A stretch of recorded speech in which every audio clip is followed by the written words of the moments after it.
Bonjour, je m'appelle Nisrine et je suis coach en développement personnel. Hier, j'ai fait une longue randonnée et tout en marchant, j'ai médité sur les enseignements de la marche nordique. Des enseignements qui, bien entendu, sont applicables à la vraie vie. Premièrement, il n'est pas nécessaire de percevoir le parcours en entier, ainsi que l'ensemble des difficultés auxquelles on peut faire face pour pouvoir avancer. Si c'était le cas, cela risquerait de faire vaciller notre volonté. Il suffit de percevoir les premiers mètres à parcourir et de s'assurer de la pertinence de la première enjambée. Dans la vraie vie, c'est similaire. Il n'est pas nécessaire de visualiser tout l'escalier à monter pour atteindre son objectif. Il suffit de visualiser les premières marches. Deuxièmement, c'était certes une sortie de groupe, mais en réalité, chacun de nous cheminait seul. Dans la vie, on chemine seul du début à la fin, de la naissance à la mort.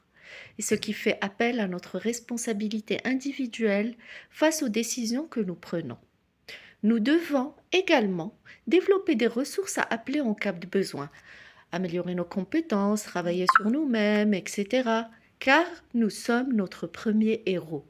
La première main qui nous aide à nous relever est la nôtre.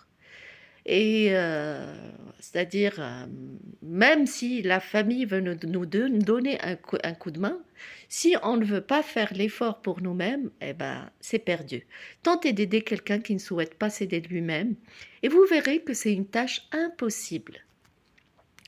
Troisièmement, s'il est naturel de faire appel à l'autre en cas de besoin, il n'est pas normal de se révolter si cette aide nous est refusée. Avant de faire appel à l'autre, nous devons d'abord compter sur nos propres ressources. Parfois, l'homme se révolte quand il essuie le refus de l'autre, oubliant que nos perceptions du possible sont malléables en fonction de nos conditions immédiates, de notre vécu, de nos croyances, et il est injuste de juger les décisions de l'autre en fonction de son système de croyances individuelles.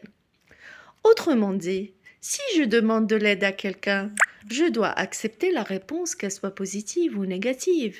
Je ne dois pas m'encombrer de la frustration générée par une réponse négative. Une personne nous aide en fonction de ses possibilités et la détermination de ses limites lui est propre. Elle n'est pas de mon ressort, même si je lui ai déjà rendu service auparavant. Alors, en randonnée, chacun essaye de dépasser les obstacles par ses propres moyens. Parfois, la personne peut accorder son aide, parfois les conditions le permettent, mais parfois elles ne le permettent pas, notamment s'il s'agit d'un débutant sur un terrain escarpé. Soyons donc indulgents avec les autres, nous ne savons pas ce qu'ils endurent. Je vous remercie pour le temps accordé à l'écoute de cette vidéo et à très bientôt.